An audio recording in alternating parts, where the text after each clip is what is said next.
Hello everyone, இந்த வீடியோவில் ஒரு ஸ்கொயர் ஷேப் ஸ்டார் பேட்டர்னில் பவுண்ட்ரி எலமெண்ட்ஸை மட்டும் பிரிண்ட் பண்ண போகிறோம். பவுண்ட்ரி எலமெண்ட்ஸ்னால் இங்கே நல்லா பாருங்கள்.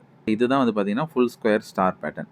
இதில் வரிசலாக எல்லா இடத்துலையுமே ஸ்டார் இருக்குது. ஓகேவா? இப்போ நம்ம என்ன பண்ண போகிறோம்னா, அந்த பவுண்ட்ரினா அந்த ஓரமாக இருக்கிற எலமெண்ட்ஸை மட்டும் பிரிண்ட் பண்ண போகிறோம். நடுவில் இருக்கிறத அவாய்ட் பண்ண போகிறோம்.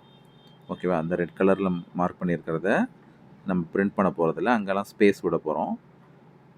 இங்கே பிளாக் கலரில் மார்க் பண்ணியிருக்கிற பவுண்ட்ரியை மட்டும் நம்ம பிரிண்ட் பண்ண போகிறோம். இப்போ இந்த எக்ஸாம்பிளை பாருங்கள். ரெட் கலரில் பிரிண்ட் ஆகிருக்கிறது எல்லாம் பவுண்ட்ரி எலிமெண்ட்ஸ், நடுவில் இங்கே பிரிண்ட் ஆகலை. ஸோ இதுக்கு நம்ம என்ன லாஜிக் எழுதணும்னா, ஸோ இந்த இடத்துல ஒரு இஃப் கண்டிஷன் போட்டிருக்காங்க, இதுதான் மெயின். இதில் 2 லூப் போட்டிருக்கோமா, ஒன்று ரோக்கான லூப்பு, இன்னொன்று காலம்கான லூப்பு. ஐ வந்து ரோக்கு, ஜே வந்து காலம்க்கு.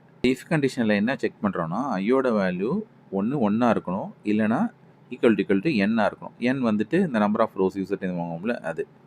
அதே போல் ஜேவோட வேல்யூவும் ஒன்றா இருக்கணும், அல்லது ஜேவோட வேல்யூ ஈக்குவல் என்னாக இருக்கணும். இது 4த்தில் ஏதாச்சும் ஒன்று சாட்டிஸ்ஃபை ஆகணும். நம்ம உள்ளே போட்டிருக்கிறது எல்லாமே ஆர் ஆப்ரேட்டர். அப்போ ஆறுனாலே இந்த இஃப் கண்டிஷனில் ஏதாவது ஒன்று ட்ரூவாக இருந்தாலும் நமக்கு அவுட்புட்டில் இந்த ஸ்டார் பிரிண்ட் ஆகும்.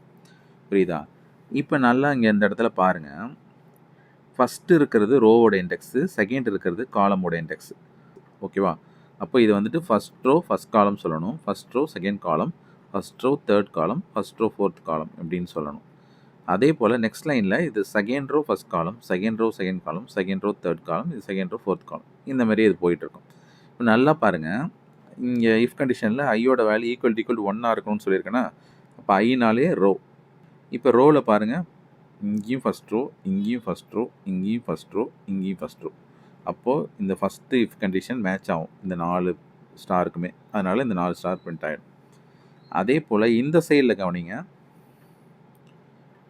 ஜேவோட வேல்யூ ஈக்குவல் 1.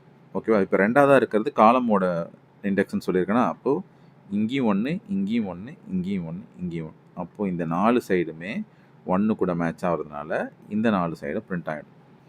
அதே போல் இந்த சைடும் கவனிங்க, 1 4 2 4 3 4 4 4. இப்போ நம்பர் ஆஃப் ரோஸ் வந்து 4 தான் இருக்கும். அப்போது இந்த 4ங்கிறது எண்ணில் தான் இருக்கும். அப்போது ஈக்குவல் டு என்னாகும் போது மேட்ச் ஆகிடும். ஓகேவா? ஜேவோட வேல்யூ ஈக்குவல் டு என்னாக இருக்கும்போது இந்த இது மேட்ச் ஆகும். ஐயோட வேல்யூ ஈக்குவல் என்னாக இருக்கும்போது இந்த இது மேட்ச் ஆகும். ஓகேவா? ஐ தான் ஃபஸ்ட்டு வர்றது, ஜே தான் செகண்ட் வர்றது. அப்போது எப்பப்பெல்லாம் மேட்ச் ஆகுதோ அது மட்டும்தான் பிரிண்ட் ஆகும். அப்போ இந்த பவுண்ட்ரி எலிமெண்ட்ஸ் மட்டும் பிரிண்ட் ஆகிடும். நடுவில் உள்ளது பாருங்கள், ஸ்கிப் பண்ணிவிடும், அவாய்ட் பண்ணிவிடும். ஏன்னா இதில் ரெண்டுமே ரோவோட இண்டெக்ஸும் 2 தான் இருக்குது, காலமோட இண்டெக்ஸும் 2 தான் இருக்குது. அப்போது ஒன்றாவும் இல்லை, என்னோட வேல்யூவாகவும் இல்லை. அப்போ எதுவுமே இந்த இஃப் கண்டிஷனில் மேட்ச் ஆகாது. மேட்ச் ஆகாதுன்னா இந்த 4 இடத்த மட்டும் ஸ்கிப் பண்ணிடும்.